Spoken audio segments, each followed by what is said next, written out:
Sebelum membahas teorinya lebih lanjut, alangkah baiknya kita mengenal sedikit lebih dahulu siapa itu Jean Piaget. Piaget adalah seorang ahli psikologi berkebangsaan Swiss yang lahir pada 9 Agustus 1896 dan merupakan tokoh yang memiliki kontribusi besar terhadap pemahaman mengenai perkembangan kognitif anak.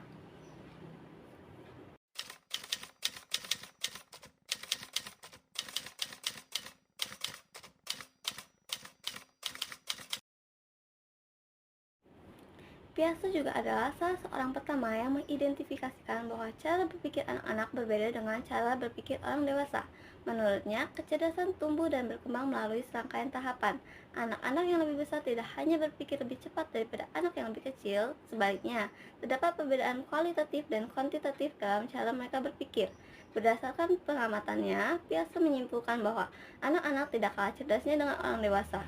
Mereka hanya berpikir secara berbeda.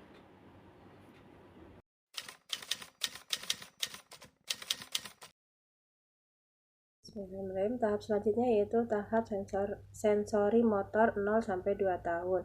Ciri-ciri utama dan perubahan perkembangan pada tahap ini yaitu 1. Anak mengendali dunia melalui gerakan dan sensasi.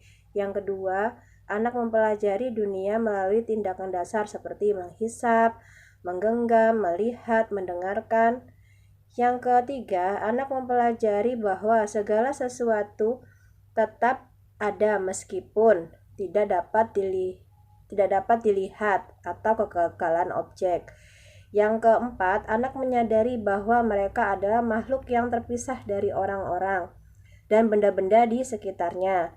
Yang kelima, anak menyadari bahwa tindakan mereka dapat menyebabkan sesuatu terjadi di dunia di sekitar mereka atau di sekeliling mereka.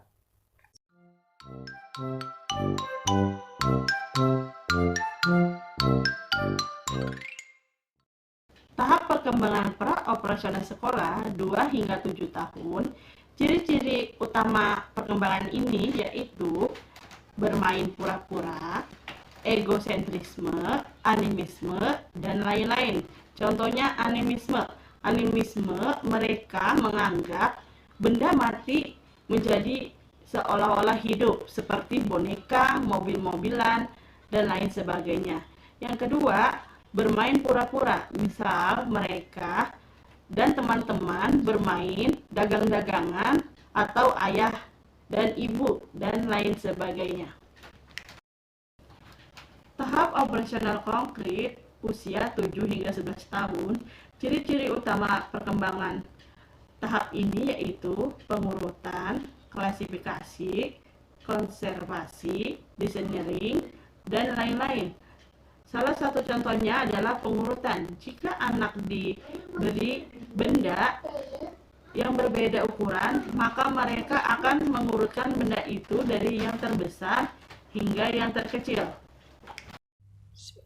Tahap selanjutnya yaitu tahap operasional formal 11 tahun ke atas. Ciri-ciri utama perubahan perkembangan pada tahap ini yaitu yang pertama, anak mulai berpikir abstrak dan bernalar tentang masalah hipotetis. Yang kedua, anak mulai lebih memikirkan persoalan moral, filosofis, etika, sosial, dan politik yang memerlukan penalaran teoretis dan abstrak.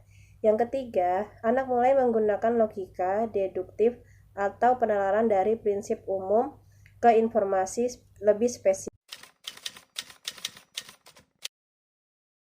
Pendekatan kognitif dari teori Jean Piaget ini adalah suatu istilah yang menyatakan bahwa melalui tingkah lakulah seseorang akan mengalami proses mental yang nantinya dapat meningkatkan kemampuan membandingkan, menilai, menanggapi stimulus sebelum terjadinya reaksi. Pendekatan ini akan memberikan penekanan terhadap isi pikiran manusia supaya manusia itu memperoleh pengalaman, standar moral, pemahaman, dan lain sebagainya. Semakin seseorang bertambah usia, maka mereka akan memiliki lebih banyak pengalaman dan pemahaman terkait kehidupan. Jadi, inti dari pendekatan kognitif ini adalah melihat perkembangan tingkah laku seseorang. Semakin cerdas dalam menganalisis, menilai, dan menyimpulkan, maka kemampuan mereka akan semakin berkembang.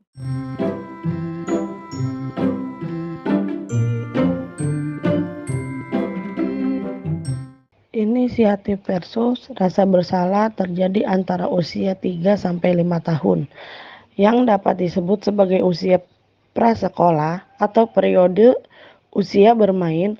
Pada tahap ini, anak-anak mengembangkan keterampilan interpersonal mereka ketika mereka menghabiskan banyak waktu bermain dengan anak-anak lain. Saat bermain, anak-anak mungkin mulai mengambil inisiatif mencoba merasakan peran kepemimpinan di antara teman-temannya dan mengeksplorasi minat mereka secara mandiri. Selama tahap inisiatif versus rasa bersalah, anak-anak mulai menegaskan kekuasaan dan kendali mereka atas dunia melalui mengarahkan permainan dan interaksi sosial lainnya. Contoh kasus, guru mengajak anak-anak untuk berkenalan di pertemuan pertama. Inisiatif jika orang tua memberi kesempatan pada anak untuk bermain serta beraktivitas dengan anak lain, ia akan mengembangkan rasa inisiatif serta mampu memimpin orang lain dan membuat keputusan. Huil.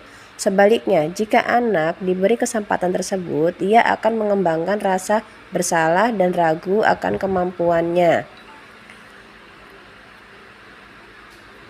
Yang selanjutnya, guru mengajak anak-anak untuk membangun rumah dari balok. Inisiatif saat anak membangun rumah dari balok, mereka mungkin mengambil inisiatif untuk bekerja sama dan menemukan cara baru untuk mengeksplorasi imajinasinya.